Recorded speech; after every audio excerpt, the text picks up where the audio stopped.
नमस्कार प्यारे साथियों, आपका हार्दिक स्वागत एवं अभिनंदन है एक बार फिर से आपके अपने YouTube channel online study with Vikram पर। तो दोस्तों, हम सीईटी के अब तक कितने मॉडल पेपर कर चुके हैं? सीईटी के अपने 6 मॉडल पेपर कर चुके हैं दोस्तों, और छठे मॉडल पेपर के आज भाग 3 पर अपनी बात करेंगे। तीसरे भाग पर हिंदी, इंग्लिश और करंट से रिलेटेड क्वेश्चन हम करेंगे।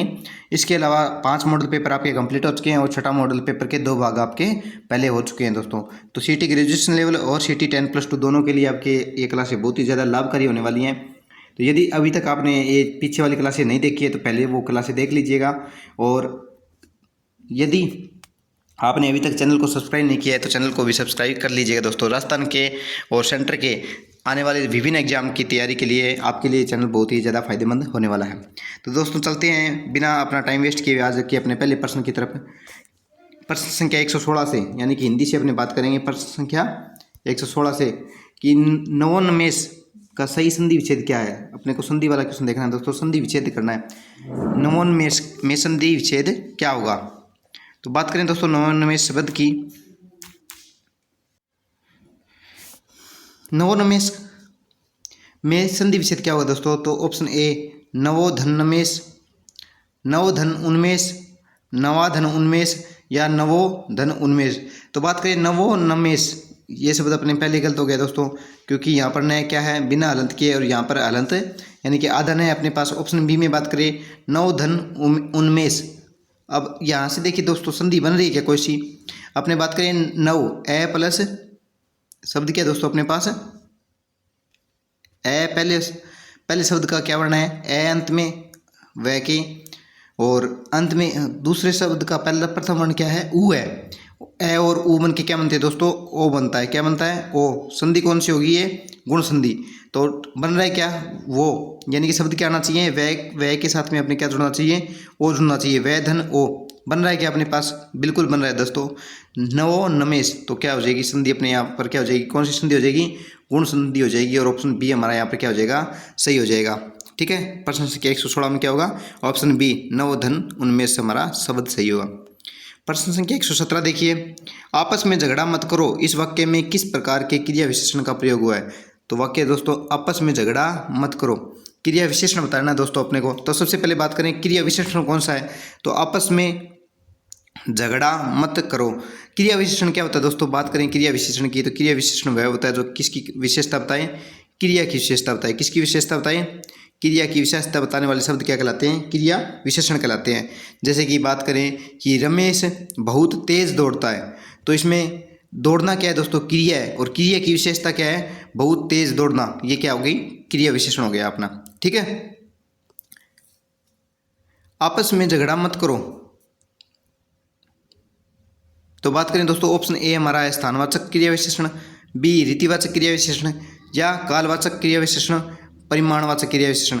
तो मत करो, ढंग से, इस प्रकार से ये शब्द है जो क्या दोस्तों, ये वाक्य की रीति बता रहा है, यानी कि वाक्य के संपन्न होने का ढंग हमें बता रहा है। ठीक है, तो इसमें क्या होगा? ऑप्शन बी हमारा क्या होगा? सही होगा, रीतिवाचक क्रिया विशेषण होगा। बात करें स्थानवाचक क्रिया विशेषण की, जैसे क्रिया के एक स्थान का बोध कराए, जैसे कि रमेश छत पर बैठा है। बैठना है, बैठना क्या है? क्रिया है, और कहाँ बैठा है? उसके स्थान का बोध करवाया, जैसे छत पर बैठा है। ठीक है, वो जोधपुर में चलता है। कहाँ चल रहा है वो? अभी जोधपुर के अंदर चल रहा है। तो उस प्रकार से वो क्या हो गया? उसका स्थान हो गया काल। वह कल जाएगा, तो जाना क्या है? क्रिया है, और जाने की क्रिया होगी कब? कल होगी, तो ये क्या होगी? कालवाचक होगी। उसी प्रकार से किसी वाक्य में यदि क्रिया की परिमाण की बात की जाए तो उसमें क्या होगा? परिमाणवाचक क्रिया विशेषण होगा। समझ गए होंगे सभी क्वेश्चन। नेक्स्ट देखिए, प्रश्न संख्या 118, मतदाता शब्द में कौन सा समास है? मतदाता शब्द में कौन सा समास है? बहुव्रीहि समास, द्विगु समास, द्वंद्व समास, तत्पुरुष समास। बात करें दोस्तों बहुव्रीहि समास, बहुव्रीहि समास में क्या होता है? साधारणतः कोई अन्य पद प्रधान होता है। क्या होता है? अन्य पद प्रधान होता है। दो शब्दों को जो अपने सामान्यतः दिया होता है उनके अलावा किसी अन्य शब्द का अर्थ निकलता है, और अन्य पद ही प्रधान होता है। ठीक है, बात करें द्विगु समास की, द्विगु समास में क्या होता है दोस्तों? संख्यावाची शब्द अपने को देखने को मिलते हैं। सामान्यतः क्या देखने को मिलते हैं? संख्यावादी शब्द में, जैसे क्या होता? द्विमार्ग, ठीक है, चौराहा, त्रिभुज, इस प्रकार के शब्द है वो किसमें देखने को मिलते हैं, द्विगु समास में देखने को मिलते हैं। द्वंद्व समास में क्या होता है दोस्तों, दोनों पद प्रधान होते हैं। क्या होते हैं, दोनों पद प्रधान होते हैं। द्विगु में द्वितीय पद प्रधान, इसमें अन्य पद प्रधान। द्वंद्व में क्या होता है, दोनों पद प्रधान होंगे। जैसे पाप पुण्य, पाप और पुण्य, या पाप या पुण्य, इस प्रकार के शब्द, ठीक है। माता पिता, इस प्रकार के शब्द किस में आएंगे, द्वंद्व समास में आएंगे। दिन रात, ये क्या होंगे, द्वंद्व समास के उदाहरण। भाई बात करें तत्पुरुष समास की, तो तत्पुरुष समास में क्या होता है दोस्तों, विभक्ति कारक का कौन कौन सी विभक्ति, कर्ता, बात करें कौन कौन सी विभक्ति आती है, तो कर्ता और कर्ता ने क्रम को कर्ण से संप्रदान के लिए अपादान से अलग होकर अधिकरण में पेपर संबंध का के की रारे री संबोधन अरे ओ हरे, तो क्या होगा, संबोधन। तो बाकी सभी जो विभक्तियां अभी मैंने बोली, कर्ता और संबोधन को छोड़कर सभी विभक्तियां किस में आती हैं, तो वो आपके आएंगी तत्पुरुष समास में। किस में आएंगी दोस्तों, तत्पुरुष समास में। तो इसमें भी क्या है, मतदाता, मत का दान करने वाला या मत का दाता, इसमें विभक्ति का लोप हो रहा है। किस विभक्ति का लोप हो रहा है, मत का दाता, ठीक है। तो यहाँ पर क्या होगा दोस्तों, अपना तत्पुरुष समास हो जाएगा। ऑप्शन डी हमारा यहाँ पर सही होगा। प्रश्न संख्या 119 देखिए, वेदना में कौन सा प्रत्यय है, वेदना में कौन सा प्रत्यय है, अना प्रत्यय है, आना प्रत्यय है, धना प्रत्यय है, या वदन प्रत्यय। तो वतन तो सब दोस्तों शब्द ही अलग हो गया, इसमें प्रत्यय की कोई बात ही नहीं है। धना प्रत्यय हमारा यहाँ पर होगा नहीं, इसमें क्या होगा, ऑप्शन ए हमारा क्या होगा, सही होगा, अना प्रत्यय होगा। नेक्स्ट देखिए, प्रत्यय की परिभाषा से भी जानते होंगे कि वे वाक्यांश जो किसी शब्द के अंत में लगकर या किसी वाक्य, क्षमा कीजिएगा, वे शब्दांश जो किसी शब्द के अंत में लगकर उसका क्या कर देते हैं, अर्थ परिवर्तित कर देते हैं, क्या कहलाते हैं दोस्तों, अपने प्रत्यय कहलाते हैं, ठीक है। नेक्स्ट देखिए, प्रश्न संख्या 120, इनमें से कौन सा शब्द कसक का पर्यायवाची शब्द नहीं है। किसका पर्यायवाची दोस्तों, कसक का पर्यायवाची, अर्थात 3 कसक के पर्यायवाची हैं, एक नहीं है। तो देख लेते हैं दोस्तों, पीड़ा, ऑप्शन ए हमारा क्या है, पीड़ा। ऑप्शन बी दर्द, सी दुख, और डी विवाद। तो देखिए दोस्तों, अपने को कॉमन सेंस की बात है कि साधारण से यदि अपने को ये याद नहीं हो कि कसक का पर्यायवाची क्या होगा, तो अपने इस प्रकार के काफ़ी प्रश्न अपने को एग्जाम में देखने को मिलते हैं कि यदि हम धैर्य वहाँ पर बनाए रखें एग्जाम हॉल के अंदर, तो यदि अपने प्रश्न वो पढ़ा हुआ नहीं है तो भी अपने सही कर सकते हैं। दोस्तों देखिए, दुख, दर्द और पीड़ा तीनों अपने समानार्थी शब्द है ना। यदि आपको कसक शब्द का अर्थ नहीं मालूम है, फिर भी आप ये क्वेश्चन सही कर सकते हो। क्यों, क्योंकि पीड़ा, दुख और दर्द ये तीनों समानार्थी हैं, इनका अर्थ क्या होगा, एक ही अर्थ होता है, ठीक है। जबकि विवाद वो एक अलग शब्द है, तो अपने क्या टिक कर देंगे, इसने अलग ही पूछा है, क्या होगा, ऑप्शन डी हमारे यहाँ पर क्या होगा, विवाद है, वो कसक का पर्यायवाची नहीं होता है। नेक्स्ट प्रश्न देखिए, अपना आगे वाला प्रश्न क्या है, इनमें से कौन सा शब्द गौरव का विलोम है। किसका दोस्तों, गौरव का विलोम। तो गौरव का विलोम क्या होता है दोस्तों, आनंद होता है, लाघव होता है, आगत होता है, या उत्साह होता है। तो गौरव का विलोम होता है लाघव। क्या होता है, लाघव होता है। भाई बात करें आनंद की, तो आनंद का क्या हो जाएगा, विषाद, दुख, या क्या हो जाएगा, विषाद या दुख, किसका विलोम हो जाएगा, आनंद का। बात करें आगत की, तो आगत का विलोम क्या हो जाएगा दोस्तों, अपने आगत का हो जाएगा गत या अनागत। नहीं आया जो गया, आगत का अर्थ होता है आना, गत का अर्थ होता है जाना, या फिर अनागत जो नहीं आया। उत्साह का क्या हो जाएगा, निरुत्साह हो जाएगा। क्या हो जाएगा, निरुत्साह हो जाएगा। इस क्वेश्चन का आंसर अपने क्या है दोस्तों, इस क्वेश्चन का आंसर अपने हो जाएगा लाघव। क्या हो जाएगा, गौरव का क्या हो जाएगा, लाघव। नेक्स्ट देखिए, प्रश्न संख्या 122, इनमें से कौन सा शब्द बल का अर्थ नहीं है। अर्थात 3 हैं जो किसका अर्थ देते हैं, बल का अर्थ देते हैं, जबकि एक है वो क्या होगा, अपने को अलग मिलेगा, और वही अपने को देखना है, ठीक है। बात करें मस्ती की, पार्श्व की, सेना की, या शक्ति की। तो बल का शक्ति तो सभी जानते ही हैं दोस्तों, ठीक है, शक्ति तो होता ही है। और यदि बल की बात करें तो सेना भी है, इसका क्या है कि समानार्थी शब्द है, बल का समानार्थी शब्द सेना भी होता है। बात करें पार्श्व की, तो पार्श्व में भी बल का समानार्थी शब्द होता है, जबकि मस्ती है वो इसका समानार्थी शब्द नहीं है। इसका मस्ती का बल से कोई लेना देना नहीं है। ऑप्शन ए हमारा यहाँ पर क्या हो जाएगा, सही हो जाएगा। नेक्स्ट देखिए दोस्तों, प्रश्न संख्या 123, आहा तुम्हें पाकर कितना आनंद आ रहा है। आहा तुम्हें पाकर कितना आनंद आ रहा है। तो दोस्तों आहा, इसमें एक वाक्य आपको नहीं लग रहा कि यहाँ पर कुछ मिस्टेक है, लग रहा है ना अपने को कि आहा और तुम्हें के बीच में इस प्रकार से एक विस्मयादि चिन्ह आना चाहिए था। चलिए देखते हैं आगे वाक्य में क्या बात कर रहा है। आहा तुम्हें पाकर कितना आनंद आ रहा है, इस वाक्य में उचित विराम चिन्ह का कौन सा उचित विराम चिन्ह कौन सा होगा, यही क्वेश्चन पूछा है दोस्तों। जो अपने एरर यहाँ पे ढूंढा है ना, जो अपने क्या होगा, जो गलती अपने यहाँ पर ढूंढी है कि यहाँ पर क्या आना चाहिए थे, इस प्रकार से एक विस्मयादि चिन्ह आना चाहिए था, और वो इसी क्वेश्चन में पूछा है। तो उस विस्मयादि चिन्ह का नाम क्या था दोस्तों, पूर्ण विराम, प्रश्नवाचक चिन्ह है, उपविराम या विस्मयादिबोधक चिन्ह है। तो ऑप्शन डी हमारा यहाँ पर क्या होगा, विस्मयादिबोधक चिन्ह ही होता है। जो हर्ष, उल्लास, दुख, भय, आश्चर्य, इस प्रकार के जो वाक्य होते हैं उनको प्रकट करने के लिए जिस विराम चिन्ह का प्रयोग किया जाता है उसे कहते हैं विस्मयादिबोधक विराम चिन्ह होता है ये दोस्तों, ठीक है। प्रश्नवाचक चिन्ह सभी जानती हैं, हर क्वेश्चन के अंत में होता है, ये रहा, ये हमारा प्रश्नवाचक चिन्ह है। पूर्ण विराम किसी भी साधारण वाक्य के अंत में लगा होता है, ठीक है। और ये क्या हो गया, उपविराम हो गया अपना, क्या हो गया, उपविराम हो गया, ठीक है। नेक्स्ट देखिए दोस्तों, तालव्य, महाप्राण, अघोष व्यंजन का उदाहरण कौन सा है। बात करें, तालव्य होना चाहिए, महाप्राण होना चाहिए और अघोष होना चाहिए। तो ये दोस्तों ये आप सभी जानते होंगे कि सब उच्चारण स्थान के आधार पर वाक्य के कौन कौन से प्रकार हैं दोस्तों। कंठ है, कंठ के आधार पर है, काफ़ी ज़्यादा हो जाएंगे, मैं सीधा बता देता हूँ आपको। कंठ होता है, तालु होता है, मूर्धा होता है, क्या होता है, मूर्धा, क्या होता है अपना मूर्धा, और क्या होता है, कंठ, तालु, मूर्धा। एक यहाँ देख लेते हैं, एक सेकेंड, ये देखिए क्या होता है अपने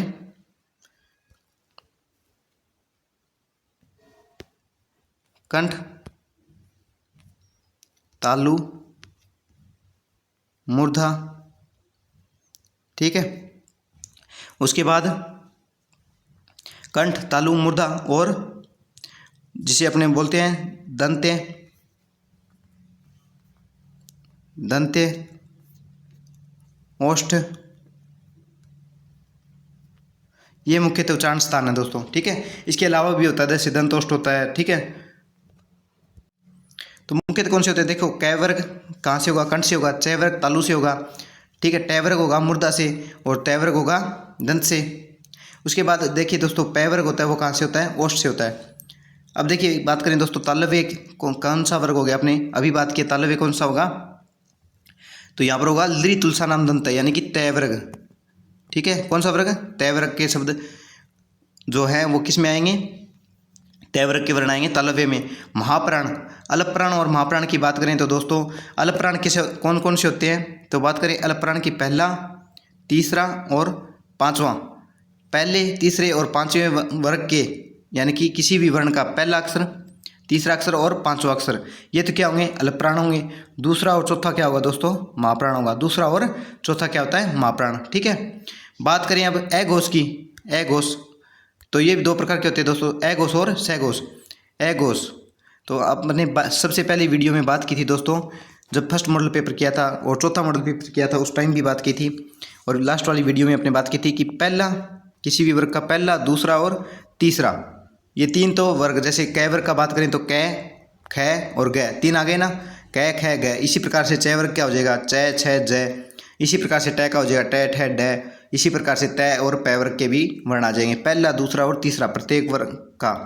और उसके अलावा स, कौन सा स, तालव्य से, मूर्धन्य से और अपना दंत्य से, ये तीनों से क्या होते हैं ये दोस्तों, ये 13 वर्ग तो क्या होते हैं, अघोष होती है। उसके अलावा जो भी स्वर आ गए और अन्य जो व्यंजन आ गए और अंतस्थ वर्ग आ गए, ये सभी किस में होते हैं, ये होते हैं घोष में, ठीक है। बात करें अपने तालव्य की, तो यहाँ पर अपने को तालव्य में कौन सा वर्ग देखना होगा, सबसे पहले लृ तुलसा नाम दंत, सॉरी इचु ऐसा नाम तालु, तालु से देखना ना, तालु का वाला देखना अपने को।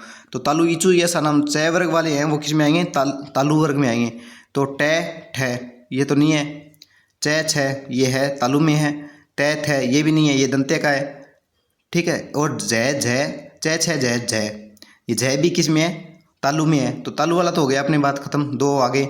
अलप्राण और महाप्राण, तो अपनी अभी मैंने बात की थी कि पहला, दूसरा तो किस में होंगे, सॉरी पहला, तीसरा और पांचवा, ये क्या है, अलप्राण है। और दूसरा, चौथा क्या होंगे, महाप्राण होंगे। तो च, छ, ज और झ, झ क्या है दोस्तों, चौथा वर्ण है। तो ये छ क्या आ गया, छ भी क्या है, महाप्राण है, और जय भी क्या है, अपने महाप्राण है, दोनों ही महाप्राण है। तो इससे भी अपने स्पष्ट नहीं हुआ। तीसरा देखते हैं कि अघोष, क्या होना चाहिए दोस्तों, अघोष। तो अभी बात की थी अपने कि प्रत्येक वर्ग का पहला, दूसरा और तीसरा किस में आएंगे, पहला, दूसरा और तीसरा वर्ण किस में आएंगे, अघोष में आएंगे। तो इनमें से पहला, दूसरा, तीसरा कौन सा है, तो दोस्तों 6 है, वो क्या है अपने च वर्ग का दूसरा वर्ण है ना। तो अपना आंसर भी यहाँ पर क्या हो जाएगा, 6 हो जाएगा। मेरे ख्याल से आप जो वर्ण विचार वाले टॉपिक के आधार पर ये क्वेश्चन आप अच्छे से समझ गए होंगे। नेक्स्ट प्रश्न देखिए, प्रश्न संख्या 125 देखेंगे अपने। मैन पावर रिक्वायरमेंट का हिंदी पर्याय कौन सा है। तो मैन पावर क्या होती है दोस्तों, अपने सभी जानते हैं कि किसको बोलते हैं, जनशक्ति। किसे बोलते हैं, मैन पावर। यानी कि देखिए किसी भी कंपनी या कहीं पर भी अपने बात करते हैं लगभग, या किसी विभाग के अंदर बात करते हैं कि उसकी मैन पावर कितनी है, यानी कि जनशक्ति उसमें कितनी है, कितने लोग उसमें काम कर रहे हैं। रिक्वायरमेंट सभी जानती हैं, रिक्वायरमेंट क्या होती है, आवश्यकता होती है किसी भी वस्तु की। जैसे मेरे को अभी कुछ 3 व्यक्तियों की रिक्वायरमेंट है, यानी कि 3 लोगों की मेरे को आवश्यकता है, इस प्रकार से। तो देखिए जनशक्ति भर्ती, जनशक्ति आवश्यकता, जनशक्ति उपयोग या जनशक्ति आयोजन। तो अपना ऑप्शन बी हमारा यहाँ पर क्या हो जाएगा, जनशक्ति आवश्यकता, मैन पावर रिक्वायरमेंट, ऑप्शन सही हो जाएगा। प्रश्न संख्या 126 देखिए, धड़ा उठाना मुहावरे का अर्थ क्या है। धड़ा उठाना, धड़ा उठाना यानी कि धड़ा करना होता है दोस्तों किसी वस्तु को तोलने, ठीक है, तोलने के लिए, बराबर करने के लिए, जिसे अपने बोलते हैं कि धड़ा किया जाता है। दो एक ही खंड से या एक ही ढेर से दो अलग अलग ढेर करना, बराबर समान मात्रा में करना, उसको क्या बोलते हैं, धड़ा करना बोलते हैं। और उसके लिए यहाँ पर क्या प्रयुक्त हो जाएगा, तोलना, यानी कि समान मात्रा में या फिर किसी वस्तु को तोलना, नाप तोल करना, वो क्या कहलाता है, धड़ा करना कहलाता है। ठीक है, यहाँ पर क्या हो जाएगा, धड़ा उठाना का अर्थ क्या हो जाएगा, तोलना। ऑप्शन बी हमारा यहाँ पर सही हो जाएगा। नेक्स्ट प्रश्न देखिए दोस्तों, प्रश्न संख्या 127, राजभाषा संबंधी प्रावधानों का उल्लेख भारतीय संविधान के किस अनुच्छेद में है। तो भारतीय किस अनुच्छेद के अंदर, संविधान के किस अनुच्छेद में राजभाषा, अपनी राजभाषा कौन सी है दोस्तों, हम सभी जानते हैं कि राजभाषा हमारी क्या है, हिंदी है। क्या है दोस्तों, हिंदी है। और हिंदी की लिपि कौन सी है अपनी, तो हिंदी की लिपि है देवनागरी लिपि। क्या है दोस्तों, देवनागरी लिपि है। ठीक है, क्या है, देवनागरी लिपि है। बात करें दोस्तों कि किस अनुच्छेद के में राजभाषा हिंदी का उल्लेख है, तो अनुच्छेद 443 से 135, अनुच्छेद 34 से 315, अनुच्छेद 343 से 351 और अनुच्छेद 334 से 153। दो की देखिए दोस्तों, 334 से 153 उल्टा आ सकता है क्या, नहीं हो सकता। तो ये क्रम ऑप्शन ए और डी हमारे तो ऐसे ही कट गए।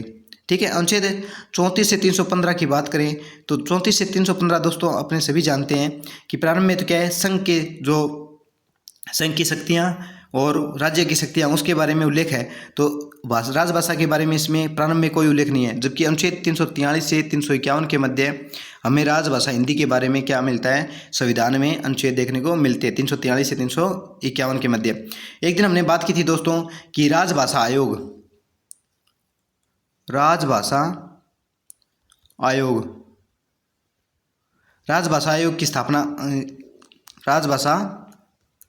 की स्थापना कब हुई थी, तो ये हुई थी 1955 में। और आप कमेंट बॉक्स में बताइए दोस्तों कि मैंने आपको अध्यक्ष का नाम बताया था कि राजभाषा आयोग के प्रथम अध्यक्ष किसे नियुक्त किया गया था। तो आप कमेंट बॉक्स में बताइए कि 1955 के अंतर्गत जब राजभाषा आयोग की स्थापना हुई तो उनके अध्यक्ष किसे नियुक्त किया गया था। नेक्स्ट देखिए, प्रश्न संख्या 128, इनमें से किस शब्द की वर्तनी शुद्ध है। तो शुद्ध जो शब्द है वो देखना है दोस्तों अपने को, उन्नयन, उन्नयन, उन्नयन या उन्नयन। तो ऑप्शन बी हमारा है वो क्या होगा दोस्तों, इसमें जो सही शब्द है वो क्या है, ऑप्शन बी के अंदर जो उन्नयन शब्द लिखा हुआ है वो हमारा सही होगा। ऊपर वाले प्रश्न के अंदर यदि आपने कमेंट बॉक्स में लिख दिया हो दोस्तों, तो मैं बता दूं आपको कि राजभाषा आयोग के अध्यक्ष है वो कौन थे, बीजी खैर थे। मैंने आपको बताया था क्या थे, बीजी खैर से आपको याद रख लेना, क्योंकि सीधा नाम याद रखोगे बाल गंगाधर तो आपको बाल गंगाधर तिलक याद आ जाएगा और वही ऑप्शन में दिया भी होगा। ठीक है, पीछे एग्जाम में क्वेश्चन पूछा गया था, उसमें सबसे पहला ही ऑप्शन था बाल गंगाधर तिलक, और वही आप लोग टिक कर दोगे। तो आपको क्या रखना है, बीजी खैर के नाम से याद रखना है, बाल गंगाधर खैर थे। कौन थे, बाल गंगाधर खैर थे। नेक्स्ट देखिए, प्रश्न संख्या 129, निम्नलिखित में से अशुद्ध वाक्य छांटिए। तो जो वाक्य सही नहीं है वो देखना दोस्तों अपने को, कृष्णा जी के अनेकों नाम हैं। तो जो जहाँ पर भी अपने को मिस्टेक लग रही है, गलती लग रही है, एरर दिखता है अपने को, वहीं पर अपने को टिक करते हुए चलना है दोस्तों, ताकि अपना एग्जाम में क्या है, समय बचता रहे। पुस्तक बहुत ही उपयोगी होती है, ठीक लग रहा है वाक्य। शोभना बहुत मीठा गाती है, मीठा में थोड़ा सा अपने को पता लग रहा है दोस्तों, मैं अभ्यास कर रहा हूँ। जबकि सबसे ज़्यादा गलती देखिए दोस्तों, ये वाक्य अनेक को शब्द शुद्ध होता ही नहीं है। अनेक को शब्द शुद्ध होता ही नहीं है, क्योंकि जो अनेक शब्द है वही क्या है दोस्तों, एक से अधिक होने का भाव अपने सही रूप से प्रकट कर रहा है। अनेक यानी अनेक का अर्थ ही क्या होता है, एक से अधिक, बहुत सारे। तो अनेकों कहने का अर्थ यहाँ पर तात्पर्य अपने बनता ही नहीं है। तो ऑप्शन ए ही हमारा यहाँ पर क्या हो जाएगा, सही हो जाएगा। इसमें भी दोस्तों शोभना बहुत मीठा गाती है की बजाय मधुर गाती है भी हो सकता था, ठीक है। बाकी यदि इससे भी ज़्यादा गलती इसके अंदर है, ऑप्शन ए में ज़्यादा गलती है, तो दोस्तों जिसके अंदर जो भी ज़्यादा उचित लगे अपने ऑप्शन, वो अपने को ज़्यादा सही बैठने वाला ऑप्शन टिक करना होता है। ऑप्शन ए हमारा यहाँ पर क्या हो जाएगा, सही हो जाएगा। प्रश्न संख्या 130 देखिए दोस्तों, प्रश्न संख्या 130 में क्या कह रहा है अपने को, कौन सा वाक्य अनौपचारिक पत्र का उदाहरण है। तो अनौपचारिक पत्र मैंने आपको बताया था पीछे वाली वीडियो में भी। अनौपचारिक पत्र कौन से होते हैं दोस्तों, जो अपने किसी भी जैसे कार्यालय पत्र के अलावा, यानी कि किसी विभाग के अध्यक्ष या किन्हीं दो विभागों के मध्य, सरकारी कार्यालयों के मध्य, या किसी आम जन से सरकारी अधिकारी के मध्य इस प्रकार से ना लिखे जाकर परस्पर निजी संबंधों के मध्य, जैसे किसी दोस्त को, भाई को, पिताजी को, माता को, पुत्र को, सहेली को, इस प्रकार से लिखे जाने वाले पत्र क्या होते हैं दोस्तों, अनौपचारिक पत्र होते हैं, ठीक है।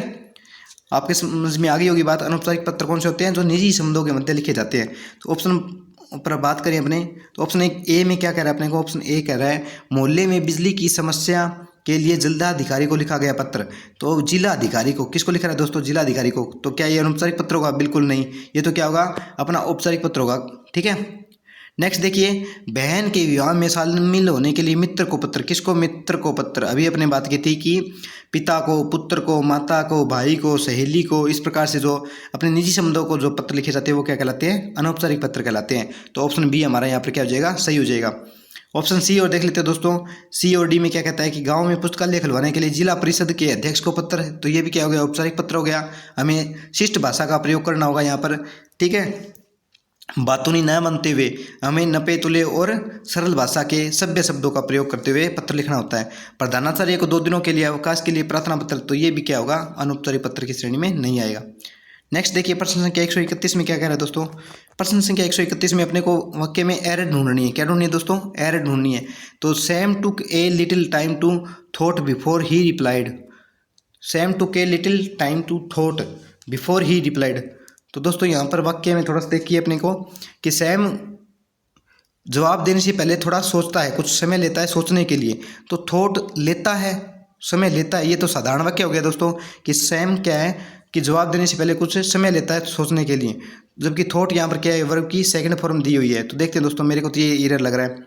ऑप्शन ए में क्या कह रहा है, before he replied a little time Sam took to thought. तो ऑप्शन डी हमारा यहाँ पर क्या हो जाएगा दोस्तों, गलत हो जाएगा, क्योंकि यहाँ पर क्या होना चाहिए, टू थॉट की बजाय क्या होना चाहिए, वर्ब की फर्स्ट फॉर्म टू थिंक आना चाहिए, ठीक है, क्योंकि प्रेजेंट सिंपल टेंस का वाक्य अपने को दिया हुआ है। प्रश्न संख्या 132 देखिए, प्रश्न संख्या 132 में भी अपने को क्या करना है दोस्तों, वाक्य में एरर ढूंढना है। The man with a lost eye have been accused for murder of 2 girls in his neighbourhood. तो दोस्तों अपने देखिए कि वाक्य में स्टार्टिंग से ही अपने को क्या करते हुए चलना है, शुद्ध रूप से पढ़ते हुए चलना है। देखिए, the man with a lost eye, तो द मैन, ये क्या, कौन सा वाक्य है दोस्तों, ये कौन सा प्रश्न है, थर्ड पर्सन है दोस्तों। कौन सा प्रश्न है, थर्ड पर्सन है ना, first person, second person, third person. The man third person दिया हुआ है, और यहाँ पर क्या दिया होगा अपने को, हेल्पिंग वर्ब के रूप में हैव बीन दिया हुआ है। क्या दिया है दोस्तों, हैव बीन, जबकि थर्ड पर्सन के साथ क्या आता है, हैज़ बीन आता है दोस्तों, ठीक है। तो अपने को एरर यहाँ पर मिल गई ऑप्शन पढ़ने से पहले ही। अभी ऑप्शन और देख लेते हैं क्या दिए हुए हैं। Have been accused for in his neighbourhood murder of 2 girls the man with a lost eye. तो ऑप्शन ए हमारा यहाँ पर क्या हो जाएगा, हैव बीन की वजह क्या आना चाहिए, यहाँ पर हैज़ बीन आना चाहिए था। प्रश्न संख्या 133 देखिए दोस्तों, तो प्रश्न संख्या 133 में अपने को क्या करना है, identify the segment in the sentence which contains the governmental error. इसमें भी क्या दोस्तों अपने को एरर ढूंढना है वाक्य के अंदर। वाक्य देखिए दोस्तों, सेंटेंस में क्या बोला है अपने को, with this heat wave on we are having a tribal weather, having a tribal weather. तो दोस्तों वेदर, ट्राइबल वेदर यानी कि जो खराब मौसम है। तो वेदर क्या होता है दोस्तों, वेदर तो होता है मौसम, और यहाँ पर क्या दे दिया अपने को, ए दे दिया, जबकि वेदर क्या है, एक अनकाउंटेबल नाउन है ना। मौसम गिन सकते हैं क्या आपने, 1 मौसम, 2 मौसम, 3 मौसम, नहीं हो सकता ऐसे तो मौसम मौसम, वाटर, मिल्क, इस ये सभी क्या है अनकाउंटेबल नाउन है। और अनकाउंटेबल नाउन के साथ कभी भी ए या एन आर्टिकल का यूज़ नहीं हो सकता। तो अपने को एरर मिल गई दोस्तों। ऑप्शन देखते हैं, heat wave on a tribal weather with this we are having. तो ऑप्शन बी हमारा यहाँ पर क्या हो जाएगा, सही हो जाएगा। ए ट्राइबल वेदर नहीं आ सकता, सीधा ट्राइबल वेदर आना चाहिए था। प्रश्न संख्या 134 देखिए दोस्तों, यहाँ पर प्रश्न संख्या 134 में क्या करना है अपने को, पैसिव फॉर्म बनानी है वाक्य की। क्या बनाना है दोस्तों, पैसिव फॉर्म। तो the volunteers insured that no one was hurt. The volunteers insured that no one was hurt. तो ये दोस्तों अपने को पैसिव वॉइस में बनाना है। तो ऑप्शन ए देखिए दोस्तों, it was insured by the volunteers that no one was hurt. It was to be insured by the volunteers that no one was hurt. It was being तो आना नहीं चाहिए दोस्तों, क्यों, क्योंकि अपने को वर्ब की सेकंड फॉर्म दी हुई है यहाँ पर, वर्ब की सेकंड फॉर्म। और वर्ब की सेकंड फॉर्म अर्थात एक्टिव वॉइस में जब वर्ब की सेकंड फॉर्म दी होगी तो वाक्य किस में होगा, पास्ट सिंपल टेंस का वाक्य है। और ये इसमें क्या जाएगा दोस्तों, तो सबसे पहले आएगा अपने पैसिव वॉइस बनाते समय सबसे पहले आएगा ऑब्जेक्ट आएगा, उसके बाद वर्ब की उसके बाद क्या आएगा, वाज या वर आएगा, वाज वर, ठीक है। उसके बाद क्या आएगा दोस्तों, उसके बाद आएगी वर्ब की थर्ड फॉर्म, ठीक है। उसके बाद क्या आएगा, बाई आएगा, उसके बाद सब्जेक्ट, और उसके बाद वाक्य का जो अदर पार्ट बच गया वो आएगा। तो देख लेते हैं दोस्तों, बीइंग वाला तो आएगा नहीं, ऑप्शन सी पहले ही कट गया। इट हैड बीन, देखिए दोस्तों, it had been insured by the volunteers that no one was hurt. तो हैड बीन का तो यहाँ पर कोई चांस ही नहीं बनता दोस्तों, ठीक है। हैड बीन तो कब आता है, कौन सी टेंस में आता है, हैड बीन तो आता है दोस्तों आपकी पास्ट परफेक्ट टेंस में, और पास्ट परफेक्ट में भी नहीं, पास्ट परफेक्ट कंटिन्यूज में हैड बीन आता है। तो ऑप्शन सी और डी पहले ही कट गए। ए और बी में से देखते हैं, it was insured by the volunteers that no one was hurt. तो ये अपने को वाज इंश्योर्ड ठीक दे रखा है, वाज टू बी, तो टू बी भी यहाँ पर अपने को यूज नहीं करना है दोस्तों, ठीक है। तो ऑप्शन ए हमारा यहाँ पर किस मेथड से, रिजेक्शन मेथड से हमारा ऑप्शन ए हमारा यहाँ पर सही हो जाता है। तो आप देख रहे होंगे दोस्तों कि काफ़ी सारे क्वेश्चन हैं जो इंग्लिश के है वो लगभग क्वेश्चन हम क्या किससे, रिजेक्शन मेथड से, यानी कि ऑप्शनों को काटते हुए गलत ऑप्शन को चूज करते हुए सही कर रहे हैं। तो इंग्लिश में दोस्तों ये मेथड आपका सबसे ज़्यादा बेस्ट तरीका रहता है कि आप जो गलत ऑप्शन है उसको पहले से काटते हुए चले, तो अंत में जो बचेगा वो अपने पास सही ऑप्शन बच जाएगा। Select the correct indirect form of given sentence. Indirect form देखनी दोस्तों, डायरेक्ट से इनडायरेक्ट बनाना है अपने को। तो Uma asked me how is your brother. Asked me क्या है दोस्तों, पूछ रही है, तो इसका आस्क्ड मी का तो आस्क्ड मी रहेगा, ठीक है। बात करें रिपोर्टेड स्पीच में क्या क्या चेंज होंगे, तो देख लेते हैं ऑप्शन ए क्या कर रहा है, Uma asked me how was my brother. Uma asked me how your brother was. Uma asked me how my brother was. Uma asked me how is my brother. तो ऑप्शन डी में देखिए दोस्तों, हाउ इज माई ब्रदर, सबसे पहले अपने को कट करने का मौका मिल गया ना। ऑप्शन डी हमारा यहाँ पर क्या हो जाएगा, पहले ही कट हो जाएगा दोस्तों।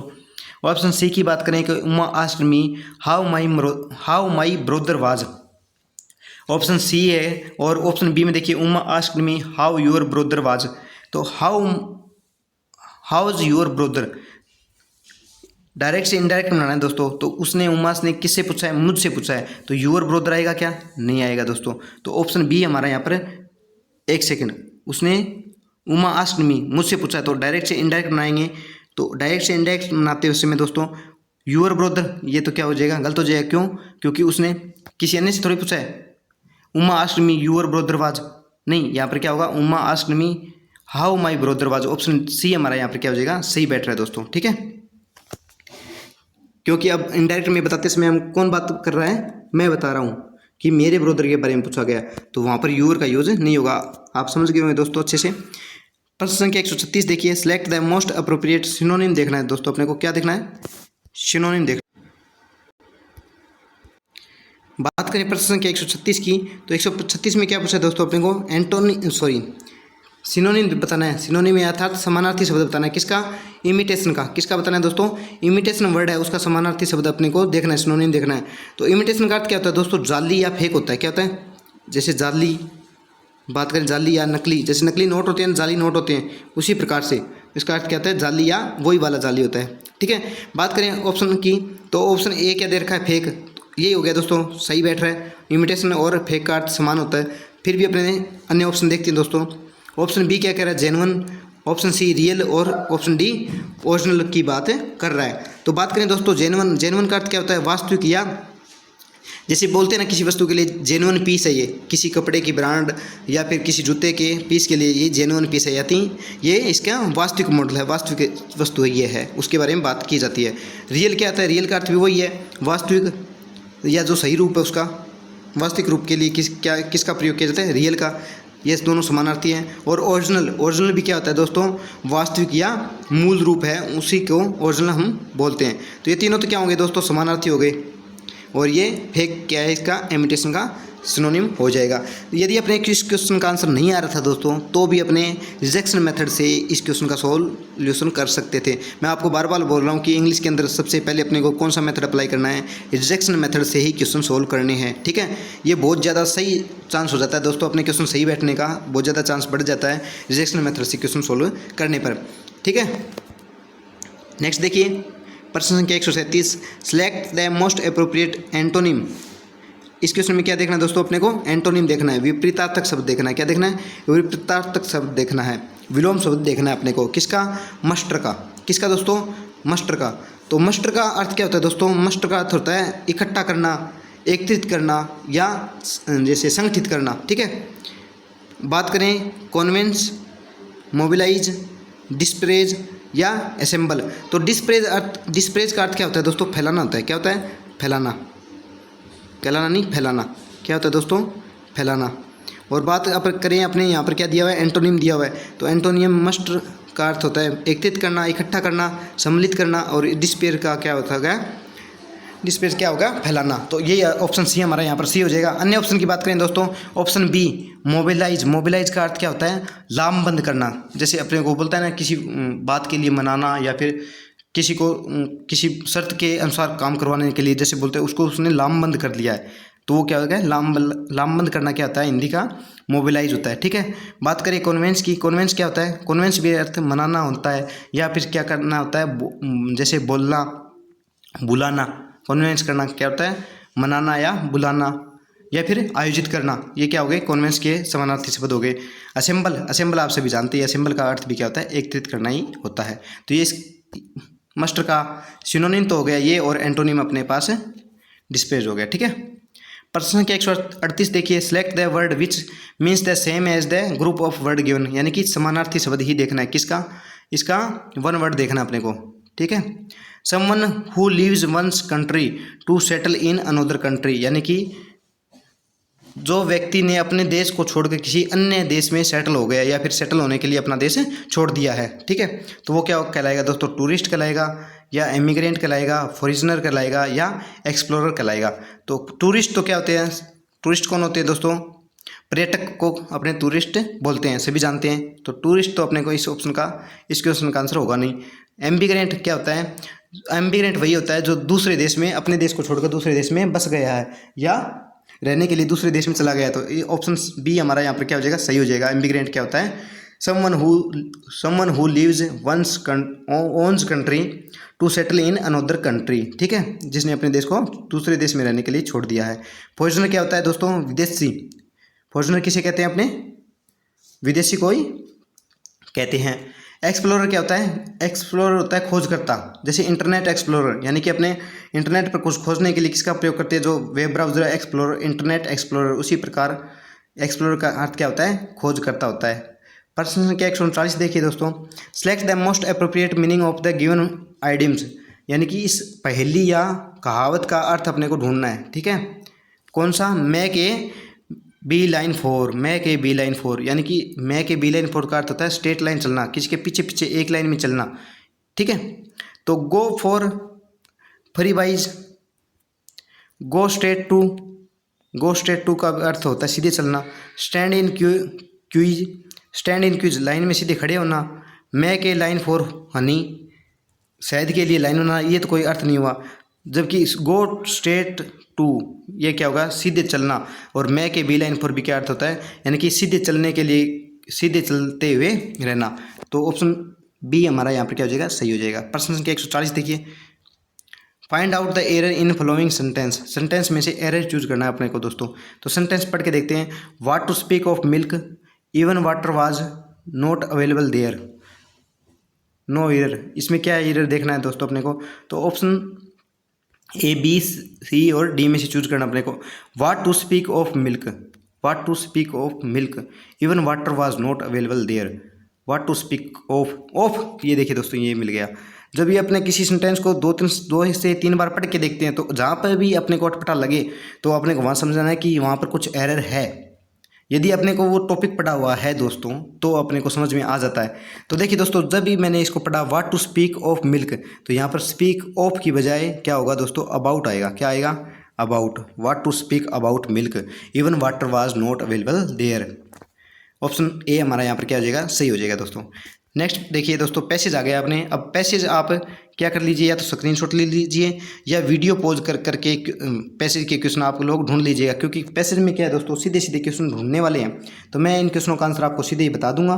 तो आप यदि आप ये क्वेश्चन आप ढूंढ के करना चाहते हैं, तो मैं जैसे आंसर बोलूँ उससे पहले आप क्या कर लेना, वीडियो पॉज करके इस पैसेज को देख लेना और वहाँ से क्वेश्चन आप ढूंढ के सही कर सकते हैं। प्रश्न संख्या 141 देखते दोस्तों। The writers message in his is about. तो प्रश्न संख्या 141 में क्या बात कर रहे हैं दोस्तों, प्रश्न संख्या 141 का आंसर क्या हो जाएगा अपने पास, ऑप्शन सी हमारा यहाँ पर क्या हो जाएगा, सही हो जाएगा। Need for struggle in life, need for struggles in life. ठीक है, पैसेज इसलिए नहीं करवा रहे दोस्तों कि पैसेज को पढ़ने में काफ़ी ज़्यादा टाइम लग जाता है और फिर भी क्वेश्चन उसमें से ढूंढने ही पड़ते हैं। और पैसेज वाले क्वेश्चन दोस्तों ग्रामर या उसमें से तो अपने है नहीं कि टिपिकल हो आपके लिए, आप आसानी से ढूंढ के उन क्वेश्चनों का सॉल्यूशन देख सकते हैं। प्रश्न संख्या 42 में देखिए दोस्तों, प्रश्न संख्या 42 क्या कह रहा है, the easy is dash in form. तो ऑप्शन डी हमारे यहाँ पर क्या हो जाएगा दोस्तों, सही हो जाएगा, डिस्क्लूसिव हो जाएगा। ऑप्शन संख्या डी हमारा यहाँ पर क्या हो जाएगा, सही हो जाएगा। नेक्स्ट प्रश्न देखिए, a man notice that the, आगे क्या है, खालिस्तान है, दैट द। ऑप्शन ए देखिए, butterfly was embarrassing, butterfly was hidden, cocoon was growing, cocoon was moving. तो प्रश्न संख्या 143 में क्या हो जाएगा, ऑप्शन ए हमारा क्या हो जाएगा, सही हो जाएगा दोस्तों, तो बटरफ्लाई वाज एम्बेरेजिंग। ठीक है, नेक्स्ट देखिए 144 नंबर प्रश्न, the man's first instance was, the man's first instant was. Option A क्या कह रहा है, keep watching, leave the cocoon alone, help the butterfly, leave the butterfly alone. तो प्रश्न संख्या 144 में क्या हो जाएगा अपने पास, ऑप्शन सी हमारा हेल्प द बटरफ्लाई, ऑप्शन सही हो जाएगा। नेक्स्ट देखिए प्रश्न संख्या 145 में क्या कह रहा है, the natural process would have the wings of the butterfly, natural process would have the wings of butterfly. क्या है, option A unfold and remain stiff, unfold and remain stiff, unfold and stretch out, fold up and remain snug, half open and snug against the body. तो प्रश्न संख्या 145 यानी कि 145 में अपना option B यहाँ पर सही हो जाएगा, अनफोल्ड एंड स्ट्रेच आउट। ठीक है, प्रश्न संख्या 146 देखिए, नेक्स्ट प्रश्न क्या करें, केंद्रीय मंत्रिमंडल ने जून 2022 में किस संस्थान को अंतर्राष्ट्रीय संगठन के रूप में वर्गीकृत करने को मंजूरी दी। तो जून 2022 में किस संस्थान को अंतर्राष्ट्रीय संगठन मंजूर करने के लिए, अंतर्राष्ट्रीय संगठन के रूप में वर्गीकृत करने के लिए किसे मंजूरी मिली थी, तो वो मिली थी दोस्तों अपने ऑप्शन संख्या डी। क्या होगा दोस्तों, ऑप्शन डी हमारा यहाँ पर सही हो जाएगा। आपदा रोधी अवसंरचना के लिए गठबंधन CDRI को, किसको मिली थी दोस्तों, CDRI को। ठीक है, नेक्स्ट देखिए प्रश्न संख्या 147, निम्नलिखित में से किस देश के साथ भारत ने जुलाई 2022 में, आप बोलेंगे सर 2022 का करंट आप क्यों करवा रहे हो, तो मैंने पीछे वाली वीडियो में भी कहा था दोस्तों कि 2023 और 24 का करंट भी आपको सीटी एग्जाम से पहले मैराथन क्लास के रूप में मिल जाएगा। और 2022 का इसलिए करवा रहे हैं दोस्तों कि अभी हाल ही में जितने भी एग्जाम हुए उनके अंदर पीछे का करंट पूछा गया, चाहे आप राजस्थान पुलिस ले लीजिए, चाहे आप सैनिक का एग्जाम ले लीजिए, या फिर जो अन्य जो एग्जाम हुए राजस्थान के उनके अंदर पीछे का करंट भी पूछा जा चुका है। ठीक है, बात करें प्रश्न संख्या 147 की, तो किस देश के साथ भारत ने जुलाई 2022 में कृषि पारिस्थितिकी के लिए, किसके लिए, और प्राकृतिक संसाधनों के सतत प्रबंधन पर एक संयुक्त घोषणा पत्र पर हस्ताक्षर किए, तो वो दोस्तों अपने ऑप्शन संख्या ए हमारा यहाँ पर सही हो जाएगा, जर्मनी। किस देश के साथ हस्ताक्षर किए, जर्मनी के साथ जुलाई 2022 में कृषि प्रबंधन के लिए और पारिस्थितिकी तंत्र के लिए हस्ताक्षर MOU किया है। प्रश्न संख्या 148 देखिए, दुनिया की सबसे शक्तिशाली अंतर्महाद्वीपीय बैलिस्टिक मिसाइल सरमत, कौन सी दोस्तों, सरमत का सफलतापूर्वक परीक्षण निम्नलिखित में से किस देश ने अप्रैल 2022 में किया है, तो सरमत क्या है, SR-28 सरमत एक SR-28 का जो सफलतापूर्वक परीक्षण किया है वो उस देश ने किया जो दोस्तों अभी युद्ध के अंदर रहता है, कुछ दिन पहले युद्ध में लगा हुआ था, यानी कि जो अपने पास जो ऑप्शन दिया उनमें से क्या हो जाएगा, रूस। किसकी बैलिस्टिक मिसाइल है दोस्तों, सरमत, तो बैलिस्टिक मिसाइल है ये रूस की है, किसकी है दोस्तों, रूस की है। ऑप्शन सी हमारा यहाँ पर सही होगा। प्रश्न संख्या 149 देखिए, निम्नलिखित में से किसे राष्ट्रपति द्रौपदी मुर्मू का सचिव नियुक्त किया गया है, तो राष्ट्रपति द्रौपदी मुर्मू के सचिव कौन है दोस्तों, तो वो राजेश वर्मा है, संजय महिला है, मनोज कुमार वर्मा है, या अनूप राधाकृष्णन है, तो राजेश वर्मा कौन है दोस्तों, IAS राजेश वर्मा किसके सचिव हैं, राष्ट्रपति द्रौपदी मुर्मू के सचिव हैं। हाल ही में चर्चा में रही बीबी माई स्टोरी पुस्तक के लेखक कौन है, बीबी माई स्टोरी, कौन सी पुस्तक है दोस्तों, बीबी माई स्टोरी, तो इजराइल के जो राष्ट्रपति है, इजरायली PM कौन है दोस्तों, क्षमा कीजिएगा, इजरायली PM, राष्ट्रपति नहीं, इजरायली PM बेंजामिन नेतन्याहू, कौन है दोस्तों, बेंजामिन नेतन्याहू की बुक क्या है, बीबी माई स्टोरी। इनका नाम भी, इनको बीबी के नाम से, बीबी उपनाम से इनको पुकारा भी जाता है दोस्तों। ठीक है, तो आज के अपने ये क्वेश्चन थे, अपने 6 मॉडल पेपर कर चुके हैं दोस्तों, और आपके एग्जाम से पहले आपको ये सारे मॉडल पेपर्स कंप्लीट करवा दिए जाएंगे। ठीक है, हम आशा करते हैं कि आप हमारे द्वारा ये स्टार्ट की गई जो मुहिम है, हमारे द्वारा किया गया प्रयास आपके लिए सहायक साबित हो रहा है आपके एग्जाम के लिए। ठीक है, आज की वीडियो को हम यहीं समाप्त करते हैं। जय हिंद, जय भारत।